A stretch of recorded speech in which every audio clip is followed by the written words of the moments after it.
कि जिस व्यक्ति के साथ, जिस मनुष्य के साथ कोई गलत कर्म होता है, जैसे कि रेप, हत्या आदि, जो भी गलत कार्य उसके साथ में होते हैं, तो हम ये कह सकते हैं कि ये उसके पूर्व कर्मों का फल था। ये जो उसका दंड उसे भोगना पड़ा। किसी अच्छे व्यक्ति के साथ भी ऐसे कार्य हो सकते हैं, जैसे कि कोई साधु है, जैसे पालघर में साधुओं की हत्या हुई थी। तो वो जो साधु थे, वो साधु पूरा जीवन अपना भगवत प्रेम में, भगवत भक्ति में लगाया, अच्छा कर्म किया, देश के लिए अच्छी बातें करते थे, हिंदू के लिए अच्छी बातें, धर्म के लिए अच्छी बातें सब करते थे। पर अंततः उनको लाठियों से पीट कर, पत्थरों से मार कर उनकी हत्या कर दी गई। तो मन में प्रश्न जन्म लेता है कि ऐसा उनके साथ क्यों हुआ, क्योंकि उनके तो कर्म अच्छे थे। अब इसमें हम कर्मफल के सिद्धांत को देखते हैं कि उनका कोई ऐसा कर्म पिछले जन्म में रहा होगा कि जिसका दंड ये था, जो उन्होंने वो दंड भोगा। अब सवाल ये उठता है कि अगर उनको जो मिला वो उनका दंड था, तो जिन लोगों ने वो किया, उन लोगों ने वो क्यों किया? उनको ईश्वर ने ऐसे कार्य करने की प्रेरणा या क्यों दी? क्योंकि ईश्वर की प्रेरणा के बिना तो हमको नहीं लगता है कि कुछ हम कर सकते हैं। हम किसी विधान में तो बंधे ही हैं ना। हम जो भी कार्य करते हैं तो उसके पीछे कोई प्रेरणा, कोई उद्देश्य है, कुछ तो होता ही है। तो ये ऐसा क्यों हुआ? अब उन लोगों के कर्म बन गए, उन लोगों ने मारा, तो ऐसे ही अगले जन्म में उनको फिर आगे कोई मारेगा, तो ये सतत चलता रहेगा। तो ये ऐसा क्यों होता है? उनको इस कर्म में क्यों लगाया गया? जैसे अर्जुन ने भी श्री भगवान से भगवत गीता में पूछा था कि मुझे ऐसे घोर कर्मों में क्यों लगाते हो केशव? अगर मुझको भगवत प्राप्ति ही करनी है तो मैं तपस्या कर लूँगा, मैं संन्यास ग्रहण कर लूँगा, मैं हिमालय चला जाऊँगा, मैं भीख मांग के खा लूँगा, मैं सब चीज़ों का त्याग कर दूँगा। त्याग के लिए तो उन्होंने कहा था, अर्जुन ने कहा था कि पृथ्वी तो क्या, तीनों लोकों का निष्कंटक राज्य भी अगर मुझे मिले तो भी मैं अपने बंधु बांधवों की हत्या नहीं करूँगा। तो इससे सिद्ध होता है कि त्याग करके भी आप ऐसे कर्म करके भी आप भगवान की प्राप्ति कर सकते हो। तो फिर अर्जुन को युद्ध क्यों करना पड़ा? तो यहाँ पर जब स्थिति बनती है, वो ये स्थिति बनती है, क्षमा करें,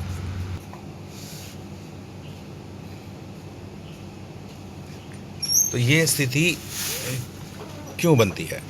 स्थिति का बनने का सबसे जो बड़ा कारण है वो है आपका जन्म। आपका जन्म आपके पिछले कर्मों के अनुसार होता है। जिस वर्ण में आप जन्म लेते हैं, यहाँ पर सिर्फ मनुष्य की बात कर रहे हैं क्योंकि कर्म उन्हीं के ही बनते हैं, इसलिए यहाँ पे पशु या किसी अन्य योनि की हम बात नहीं करेंगे। तो जिस वर्ण में हमारा जन्म होता है, 4 वर्ण भगवान ने बताए, जिसमें ब्राह्मण, क्षत्रिय, वैश्य और शूद्र आते हैं। तो किसी भी एक वर्ण में आपका जन्म होता है। जैसे कि मान लीजिए क्षत्रिय में आपका जन्म हुआ, तो क्षत्रिय कुल में जब आपका जन्म होता है तो वहाँ पर आपके कुछ कर्तव्य विहित होते हैं, जो विहित कर्म है जो आपको करने होते हैं। जैसे कि क्षत्रिय जो होता है उसमें शासन करने की, शूरवीरता, युद्ध में पीठ ना दिखाना, दान करना, धर्मपरायणता आदि चीज़ें होती हैं। तो वो उसके विहित कर्म हैं, जो स्वभाव जनित कर्म जिनको हम बोलते हैं। अगर उन कर्मों को कोई नहीं करता है तो वो अपने वर्ण से नीचे गिर जाता है, क्योंकि अधोगामी हो जाता है। जो जितने भी हमको नियम हमारे शास्त्रों के हिसाब से बताए गए हैं, अगर हम उनका पालन नहीं करते हैं तो हम वहाँ से गिरते हैं, हमारा पतन होता है। इसको ही पतन होना बतलाया गया है। और हमारे जितने भी कर्म होते हैं वो कर्म रजस, तमस और सत्व, इन 3 गुणों की वजह से हम कर्म करते हैं। और ये कर्म भी ऐसा नहीं, ये जो गुण हैं ये भी ऐसा नहीं है कि किसी में एक ही भाव हमेशा रहता है। कभी सत्व की अधिकता होती है, कभी रजस की, और कभी तमस की अधिकता होती है। तो इस हिसाब से ही हमारे कर्म होते हैं। जब सत्व की अधिकता होगी तो हम धार्मिक कार्य करेंगे, जब रजस की अधिकता होगी तो हम में इच्छा ज़्यादा होगी, हम काम के प्रति ज़्यादा भागेंगे, कामनाओं के पीछे ज़्यादा भागेंगे। और जब तमस की अधिकता होगी तो निद्रा, आलस्य और जितने भी बुरे काम हैं वो सब उसी में आते हैं। तो वो सबसे नीचे वाली श्रेणी है। तो इसी वजह से हम जब कर्म करते हैं, अब इसमें एक बात और मैं जोड़ देता हूँ कि मैं अगर ईश्वर को नहीं मानता हूँ, तो क्या ईश्वर ऐसे हैं जैसे और धर्म में होता है कि मैं अगर ईश्वर को ना मानूँ तो ईश्वर मुझको दंड दे देंगे? नहीं। ईश्वर को मैं नहीं भी मानूँ तो भी ईश्वर मुझको दंड नहीं देते हैं। ईश्वर दंड तब देते हैं जब मैं कोई गलत कर्म करता हूँ, और वो गलत कर्म क्या होगा? ये जो रेप, हत्या या जो भी शास्त्रों के विरुद्ध कितने भी कर्म हैं, वो जब कर्म मैं करता हूँ तो उन कर्मों को करने की वजह से ही मुझको दंड मिलेगा। इसीलिए ही भगवान किसी को कोई कर्म करने से नहीं रोकते। अगर रोक देते तो फिर कर्म बनेगा नहीं, तो दंड कैसे देंगे? और मनुष्य के पास या किसी के पास कहने के लिए ये बात होगी कि मैंने तो अभी कुछ किया नहीं, तो मुझको दंड क्यों दिया गया? क्या सिर्फ सोचने मात्र से दंड दिया जाएगा? नहीं, क्योंकि आपका जो व्यवहार है वह व्यवहार आपके गुणों की वजह से बनता है, और वो जो गुण हैं वो आपको ऐसी स्थिति में ले जाते हैं जहाँ पर आपकी जो योग्यता होती है उसी योग्यता के अनुसार आपका कर्म बनता है, और जो कर्म बनता है उसी के अनुसार आपका फल बनता है। तो जो व्यक्ति ईश्वर को नहीं मानता है उससे कोई समस्या नहीं है, लेकिन जब वो उन ईश्वर को नहीं मानता है, सात्विक कार्य नहीं करता है, तो रजस या तमस में वो रहता है, और तमस में जब वो कार्य करता है तो वो भोग विलास की तरफ जाता है। भोग विलास की तरफ जाने की वजह से उसकी जो बुद्धि होती है वो छिन्न भिन्न हो जाती है, समाप्त की कगार पे हो जाती है। वो सही गलत में निर्णय नहीं कर पाता, और जो भी मनचाहा कर्म वो करता है उस मनचाहे कर्म को तो वो करेगा ही, क्योंकि वो उस लाइन पे जा चुका है, वो धर्म के मार्ग से भटक चुका है, वर्ण संकरता को प्राप्त हो चुका है। अब ईश्वर ने एक ऐसी व्यवस्था बनाई है कि यहाँ पर प्रश्न हमारा ये था कि उन व्यक्तियों ने वो कर्म क्यों किया? तो उन व्यक्तियों ने ये कर्म इसलिए किया क्योंकि वो अपने मार्ग से भटक गए, और तामस जो गुण है उन पर हावी था, उस समय पर उनको वो कर्म करना ही था। तो ईश्वर का विधान क्या करता है? ईश्वर स्वयं कुछ नहीं करते हैं। ईश्वर का विधान क्या करता है? वो उन लोगों से इन लोगों को मिला देता है जिसको दंड मिलना था। अब दंड देने के लिए ईश्वर स्वयं नहीं आते हैं, उनकी व्यवस्था है, तो वो उनसे उनको सिर्फ मिलाने का कार्य करता है कि जो व्यक्ति अपने कर्म से भटका हुआ है उसको, मान लीजिए उसके कर्म इस तरीके के बन गए हैं कि कोई स्त्री में बहुत अधिक आसक्ति रखने वाला लोलुप व्यक्ति है, तो वो क्या करेगा? वो बलात्कार करेगा। तो अब जब किसी का बलात्कार होना है, उसको ऐसा कोई दंड मिला है कि उसका पिछले जन्मों के कर्म के अनुसार उसका, मान लीजिए, बलात्कार होना है, तो उसको बलात्कार करने के लिए किसी ऐसे व्यक्ति को तो नहीं फंसाया जाएगा ना जो सही काम करता हो, किसी धार्मिक व्यक्ति को तो नहीं फंसाया जाएगा। तो इसलिए अधार्मिक व्यक्ति, जो भटका हुआ व्यक्ति है, जो ये कर्म करने के योग्य है, उसी को वो कर्म करा दिया जाएगा, ताकि उसका वहाँ से मिलान हो जाएगा, और वो व्यक्ति आएगा उसका बलात्कार या उसकी हत्या, जो भी उसका कर्म बन रहा था, वो कर देगा।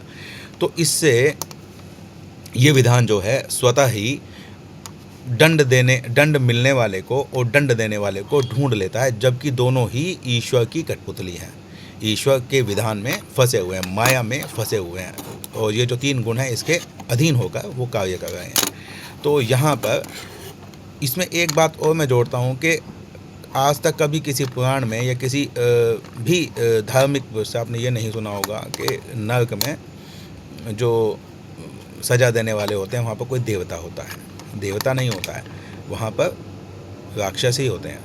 वो इसीलिए होते हैं क्योंकि जो जिसको मांस काटना प्रिय है, वो उसको ही मांस काटने का काम दिया जाएगा। आप अपने ऑफिस में या कहीं पर भी देख लीजिए, जो योग्यता आपकी है, आपको उस योग्यता के अनुसार ही तो कर्म मिलता है। ऐसा तो नहीं है ना कि आपको आईटी का काम आता है, आपको बोल दिया जाए कि जाओ कंस्ट्रक्शन करो किसी मकान की। आपकी योग्यता आईटी की है तो आपको आईटी का ही काम मिलेगा। इसीलिए आपकी योग्यता जैसी है वैसा ही कर्म आपको मिलता है।